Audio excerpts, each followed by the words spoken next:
Silakan duduk, saudara yang dikasihi Tuhan.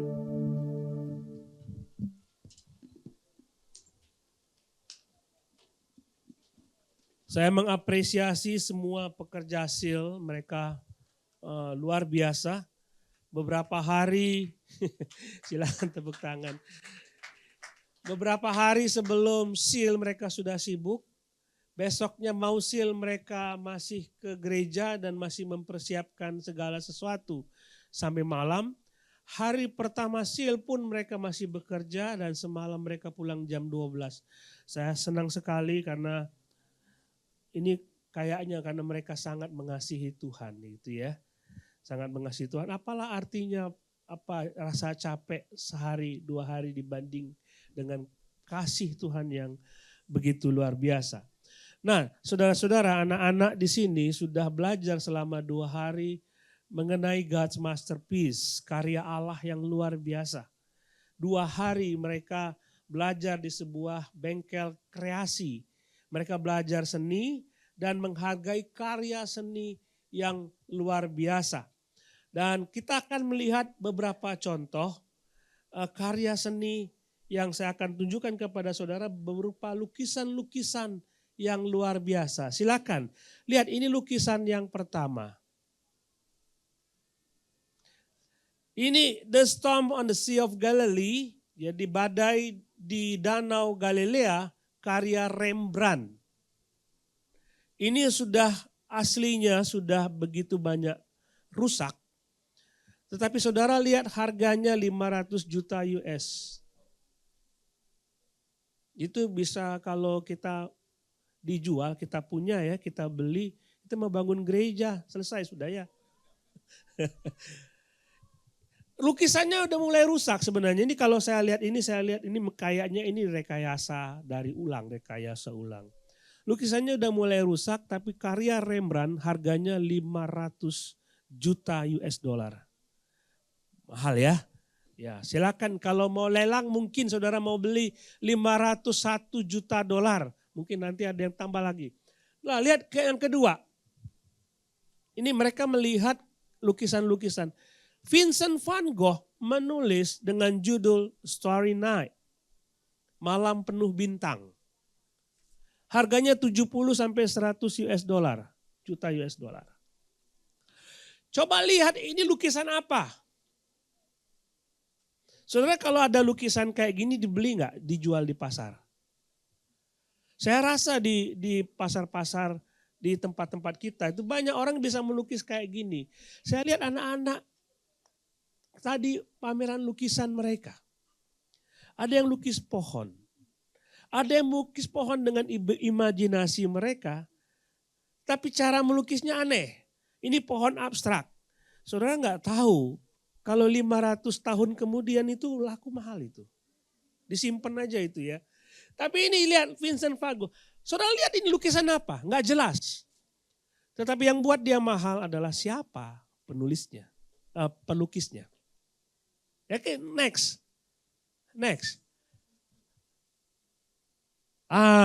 Ini Mona Lisa. Mona artinya nyonya, Lisa nama orang. Nyonya Lisa. Mona Lisa. Dilukis oleh Leonardo da Vinci. Selama bertahun-tahun dia melukis ini. Bukan dalam 1-2 hari. Jadi bertahun-tahun dia cicil sampai Mona Lisa. Si pemilik lukisan, pemilik wajah itu tidak mengambilnya. Anda nggak tahu, ini siapa belum lukisan saya nggak tahu. Jadi setelah ditinggal sekian lama, akhirnya lukisan ini berharga 860 juta US dollar. Itu orang-orang yang kita anggap sebagai seorang yang penuh dengan keahlian, dia melukis segala sesuatu yang kita anggap luar biasa karena memang mereka ahlinya. Di Indonesia ada pelukis terkenal, siapa tahu? Siapa yang tahu? Siapa? Avandi. Yang sudah lama, yang lama lagi siapa? Basuki masih hidup ya waktu saya masih kecil. Raden Saleh. Tuh Raden Saleh luar biasa, lukisannya mahal sekali. Saudara ditemukan di gudang. Tapi kita ketika ditemu itu mahal sekali. Nah, mari kita baca di dalam Efesus pasal 2 ayat 8 sampai 10, ada ayat-ayat yang dibaca oleh anak-anak tadi. Kita akan merenungkan ini, anak-anak sudah belajar ayat-ayat ini dan kita akan belajar mengenai khususnya ayat 10. Kita belajar ayat 10. Kita baca sini sama-sama, sebab karena kasih karunia kamu diselamatkan oleh iman, itu bukan hasil usahamu tetapi pemberian Allah. Itu bukan hasil pekerjaanmu, jangan ada orang yang memegahkan diri. Karena kita ini buatan Allah, diciptakan dalam Kristus Yesus untuk melakukan pekerjaan baik yang dipersiapkan Allah sebelumnya. Ia mau supaya kita hidup di dalamnya. Perhatikan ayat 10.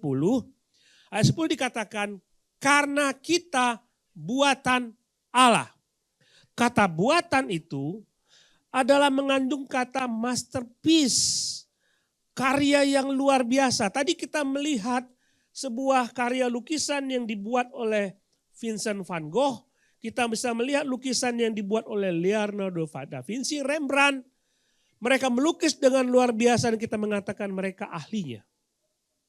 Tapi di balik itu semua kita belajar ada satu ahli yang luar biasa, yang membuat manusia, yang menciptakan manusia. Ayat 10 mengatakan kita buatan Allah.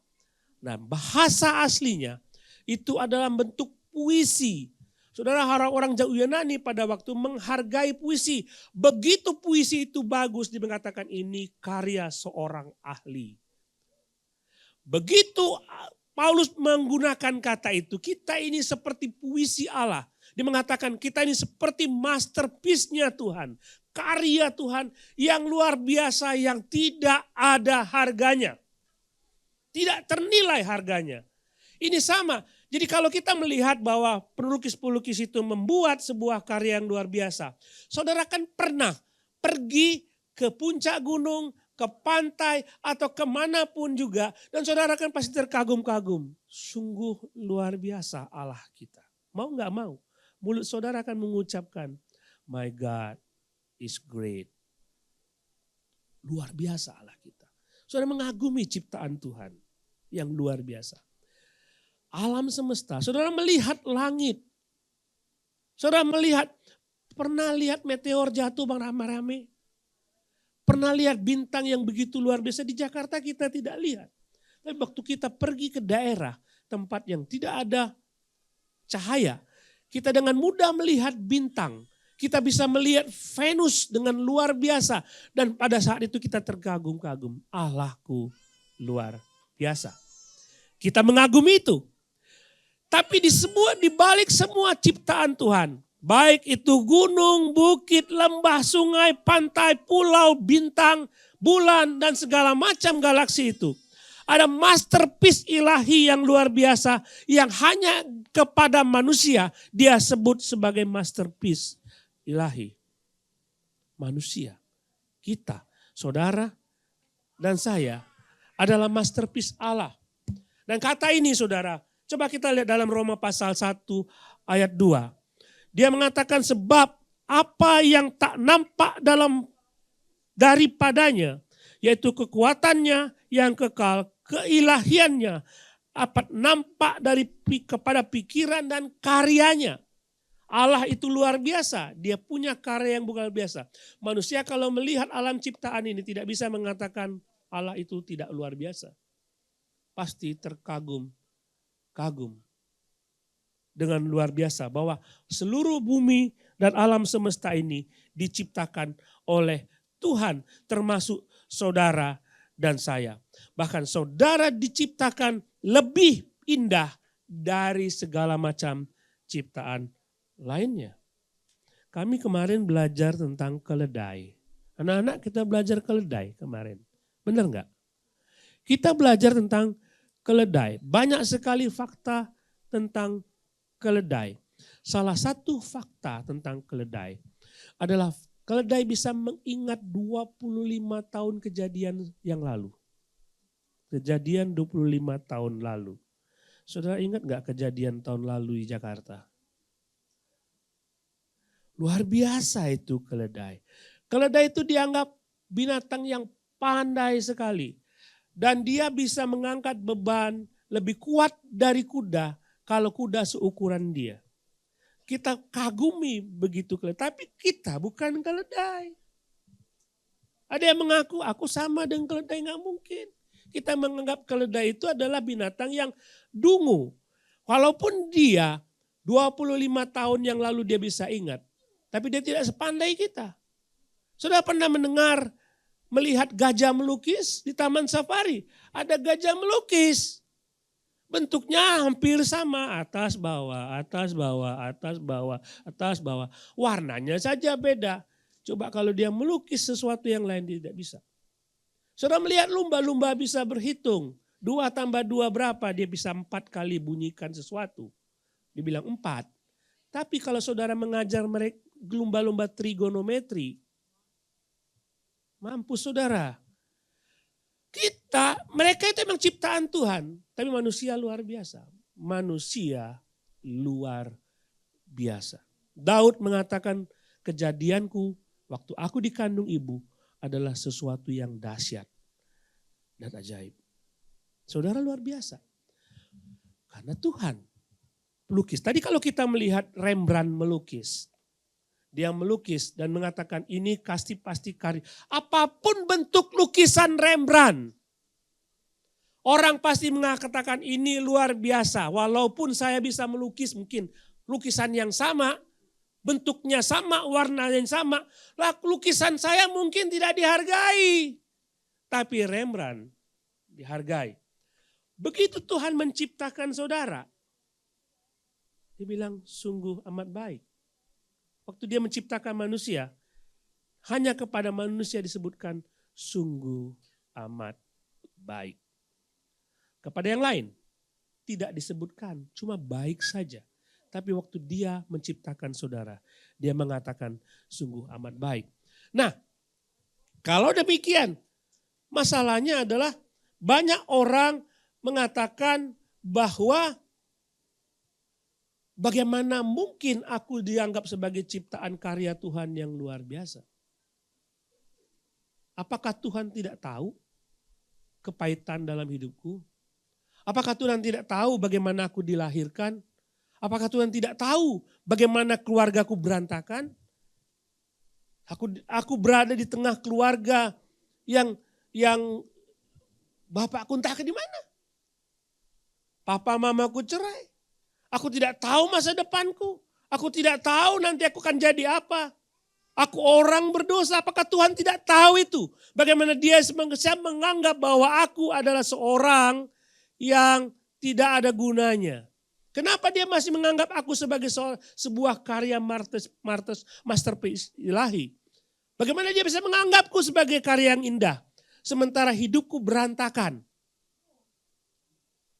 Itu cara kita memandang. Dalam Mazmur pasal yang ke-8. Mazmur mengatakan jika aku melihat langitmu, buatan jarimu, bulan bintang yang kau tempatkan, apakah manusia sehingga engkau mengingatnya? Apakah anak manusia sehingga engkau mengindahkannya?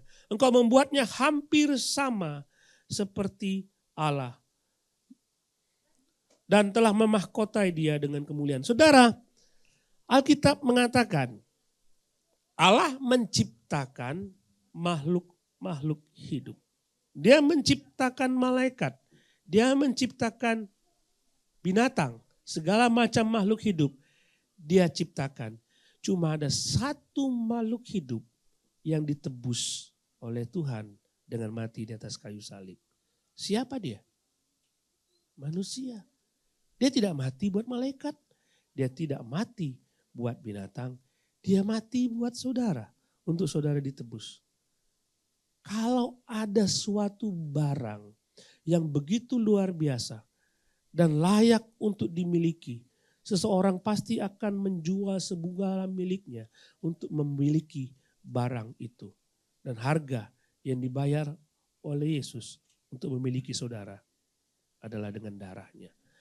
Berarti saudara luar biasa. Enggak seperti gajah, tidak seperti siamang, tidak seperti malaikat. Malaikat berdosa, out. Saudara berdosa, Tuhan beri kesempatan. Luar biasa kan? Itu manusia. Nah, masalahnya banyak orang tidak menganggap dirinya berharga. Banyak orang tidak menganggap dirinya sebagai seorang yang luar biasa. Bagaimana mungkin saya begitu istimewa sementara aku lahir dalam keluarga broken home. Aku gak seperti orang lain, dia lahir dalam keluarga kaya. Itu baru masterpiece. Saya keluarga yang berantakan. Saya gak jelas saya kuliahnya di mana. Saya tidak tahu apakah saya bisa sekolah. Saya tidak tahu bagaimana masa depanku. Aku lahir di tempat keluarga yang seperti ini. Apakah aku masih bisa dianggap sebagai masterpiece? Itu tuh yang masterpiece itu. Yang bisa jalan-jalan kemanapun. Menikmati kota-kota dimanapun di seluruh dunia.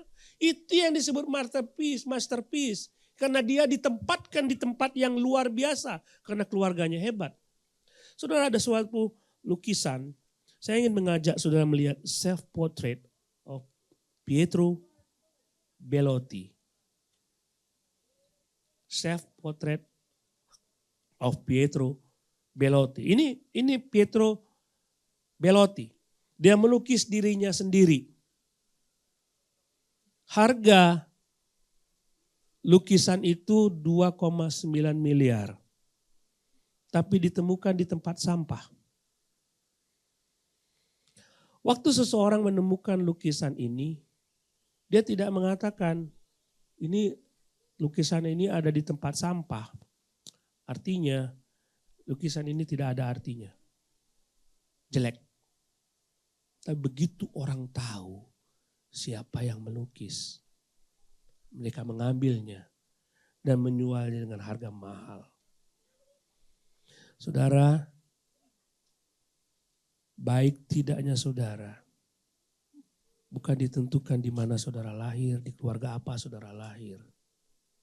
Baik tidaknya saudara masterpiece atau bukan ditentukan keadaan saudara, bukan.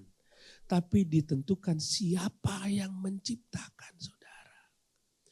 Begitu lukisan ini ditemukan dan orang tahu bahwa lukisan ini dibuat oleh Bellotti, maka mereka mengatakan ini masterpiece.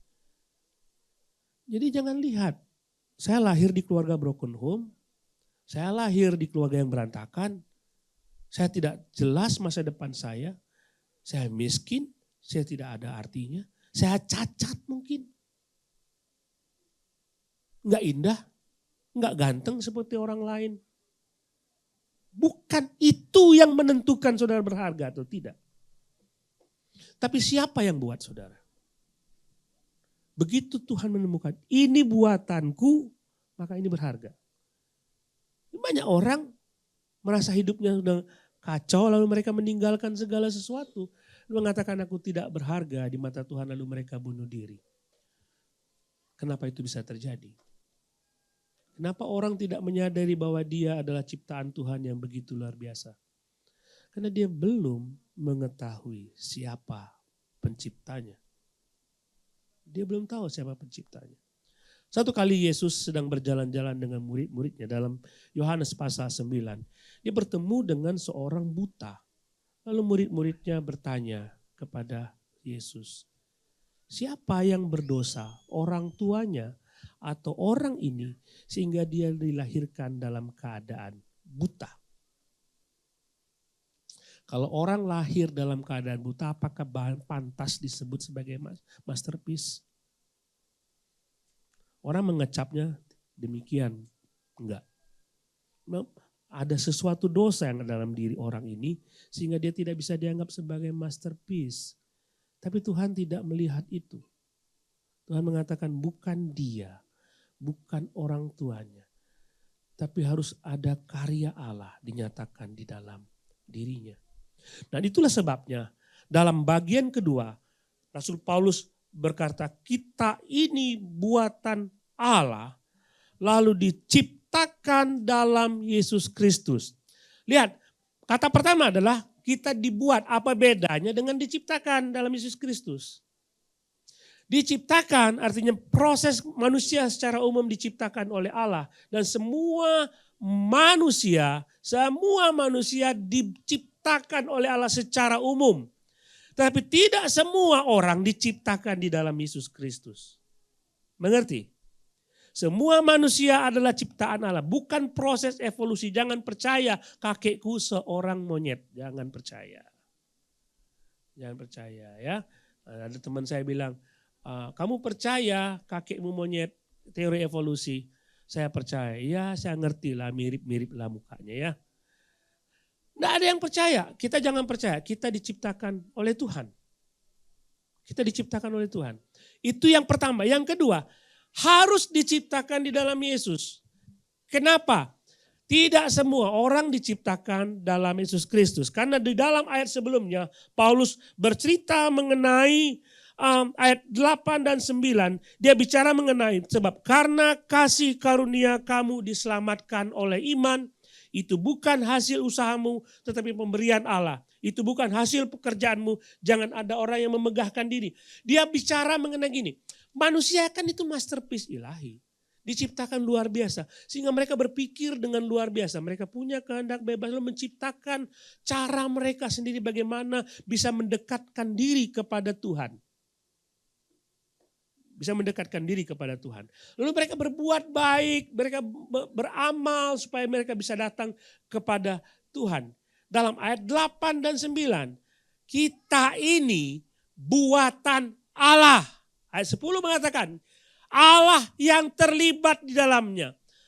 Subjeknya adalah Allah, bukan manusia. Kamu itu buatan. Kamu bukanlah yang membuat. Kamu tidak bisa berbuat apa-apa untuk menjadikan dirimu lebih baik dari sebelumnya. Enggak bisa, karena yang berkarya itu hanya Tuhan. Itu maksud Rasul Paulus. Tetapi ketika kamu jatuh dalam dosa, kamu mencoba untuk datang kepada Tuhan, memperbaiki diri, terus memperbaiki diri supaya lebih baik. Enggak mungkin. Enggak mungkin kain kotor membersihkan perabot yang kotor. Bisakah kain pel membersihkan dirinya sendiri? Enggak mungkin. Makanya Rasul Paulus bilang, kita ini buatan Allah. Kamu buatan Allah. Lalu kamu harus diciptakan kembali dalam Kristus Yesus. Kamu diselamatkan bukan karena hasil usahamu, tetapi karunia Allah. Allah yang memberikan. Allah yang memberikan keselamatan itu. Dengan demikian, kamu harus percaya kepada Yesus yang mati di atas kayu salib. Supaya kamu bisa diciptakan kembali. Saudara lihat, mungkin pikir seperti ini. Kalau saya melihat teman-teman saya yang Kristen, kenapa sih mereka kok begitu happy-nya selalu menyanyi, memuji Tuhan. Padahal saya tahu pergumulan mereka. Saya mungkin mengamati teman-teman Kristen yang keluarganya juga sama seperti saya. Tapi kenapa keluargaku sama? Dia kayaknya sama seperti saya. Dia bisa lakukan apa? Sama saya bisa melakukan apa. Tapi kok kenapa keluarganya kok lebih baik dari keluarga saya? Saudara lihat itu. Kenapa itu bisa terjadi? Karena keluarga di dalam Yesus sudah diciptakan kembali, diberikan Tuhan hati yang baru. Tidak ada orang bisa melakukan sesuatu yang baru kalau dia tidak diciptakan kembali. Apa artinya diciptakan kembali? Tuhan menanamkan hati yang baru di dalam dirinya. Supaya dia ada keinginan untuk memuliakan Tuhan. Tuhan memberikan hati yang baru kepadanya supaya dia bisa mengasihi orang lain. Walaupun orang itu membenci dia. Itu hati yang baru.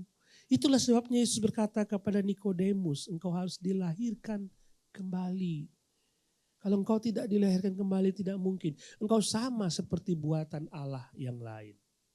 Engkau harus dilahirkan kembali, diciptakan di dalam Yesus Kristus. Saudara, apa artinya ini bagi kita? Saudara semua ciptaan ilahi, saudara menghargai diri. Kalau saudara mengatakan bahwa saya tidak ada artinya, mungkin saudara belum melihat Yesus dalam diri saudara. Orang buta itu tidak bisa melihat Yesus. Tapi ketika Yesus menjamah matanya, dia bisa melihat. Ketika Yesus mengatakan, akulah dia yang menyembuhkan kau. Dia percaya kepada Yesus. Orang Farisi, matanya bisa melihat, tapi tidak percaya kepada Yesus. Tapi orang buta dalam Yohanes pasal 9, matanya dicelikan, dia percaya kepada Yesus. Saudara mungkin selama ini tidak percaya kepada Yesus. Karena ada selubung yang tertutup di atas mata saudara. Dan saudara tidak bisa melihat. Satu-satunya cara untuk bisa melihat dia. Tuhan singkapkan mataku supaya aku bisa melihat engkau. Dengan demikian saudara akan diubahkan oleh Tuhan. Menjadi hati yang baru. Saudara masterpiece ilahi. Tapi saudara juga harus diciptakan kembali dalam Kristus Yesus. Ada satu cerita di dalam cerita teladan anak-anak. Ada nama seorang di India yang nama Ghulam Masih Naaman. Ada fotonya di situ. Ghulam Masih Naaman dilahirkan tidak dalam keluarga Kristen. Dia dilahirkan dalam keluarga berbeda agama di India. Bukan agama mayoritas, minoritas, tetapi dia tidak percaya kepada Yesus. Dan setiap kali dia berhadapan dengan orang Kristen, dia selalu terkagum-kagum. Ada orang yang dia benci, tetap mengasihi dia. Yang merawat dia, menyembuhkan luka-lukanya. Ada orang yang dianiaya oleh dia, anak kecil yang dianiaya oleh dia. Tetapi tetap mengasihi dia tanpa membenci dia sama sekali. Dia terheran-heran, kenapa orang ini bisa seperti itu. Tapi pengalaman dia berpuluh-puluh tahun melihat orang Kristen.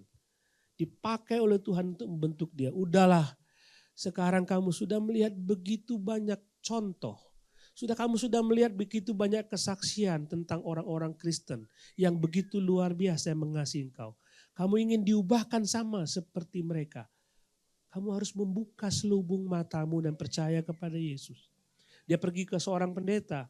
Pendeta mendoakan dia. Dia mengaku Yesus Kristus sebagai Tuhan. Setelah itu dia berani mati buat Yesus. Ghulam Masih Naaman. Googling nama dia pasti ketemu. Pasti ketemu. Pengalaman Ghulam sama seperti pengalaman saudara dan saya. Saudara bertahun-tahun pergi ke gereja. Saya bertahun-tahun ketemu orang Kristen. Saya bertahun-tahun ketemu dengan teman saya orang Kristen. Saudara melihat bahwa keluarganya baik. Kok kenapa keluargaku berantakan? Saudara melihat orang-orang Kristen yang begitu menderita dengan hidupnya. Kok masih bisa menyanyikan lagu Happy Ya. Kok aku gak bisa? Kenapa orang Kristen menderita hidupnya tapi masih bisa bersuka cita? Kenapa aku gak bisa? Power dari mana itu? Mungkin itu bertanya-tanya bertahun-tahun dalam kehidupan saudara. Tapi saudara belum mengambil keputusan. Aku tahu orang Kristen punya Allah dan punya Tuhan Yesus.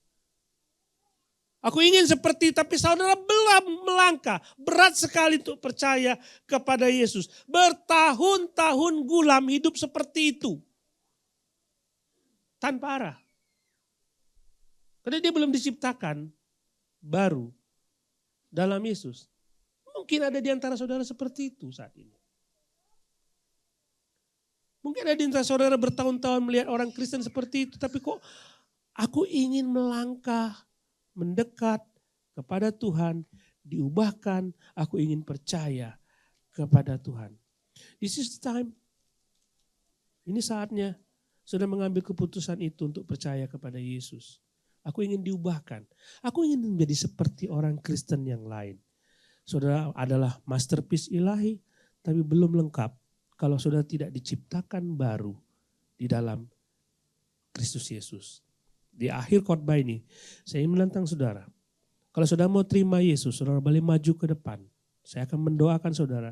Dan kalau saudara ingin dibaptis dalam nama Tuhan, saudara boleh maju ke depan. Terima dia sebagai Tuhan dan Juru Selamat. Saya ingin mengambil keputusan itu sudah sekian lama, tapi belum mengambil keputusan. Inilah saatnya. Kedua, kalau saudara menganggap diri sebagai orang Kristen, saya sudah Kristen Pak. Saya mengakui saya masterpiece ilahi. Saya mengakui saya diciptakan baru dalam Yesus. Saya sudah lahir baru Pak. Coba lihat ayat 10 ini. Perhatikan ayat 10. Efesus pasal 2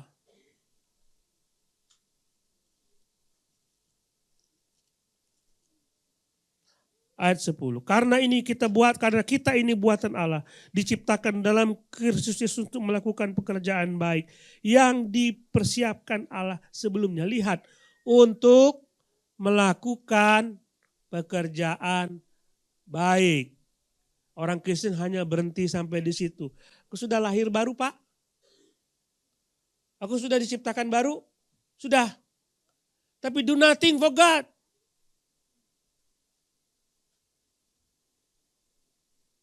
Kalau saudara, saya berkali-kali ngomong, kalau saudara mau diselamatkan dan tidak mau melakukan yang lain, untuk apa hidup?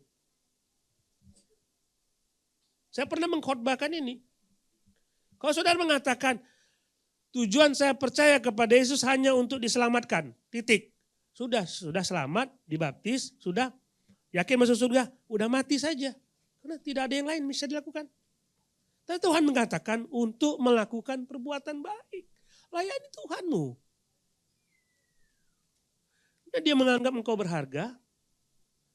Dia mati buat saudara. Nah, saudara tidak melakukan apa-apa buat Tuhan. Aduh, cengli gak itu coba? Bagaimana? Terima kasih ya Tuhan, ya sudah selesai. Untuk melakukan pekerjaan baik yang sudah dipersiapkan. Tanya kepada Tuhan, apa yang harus aku lakukan untuk Tuhan. Jangan menjadi orang Kristen, datang, duduk, pulang. Do something for your God.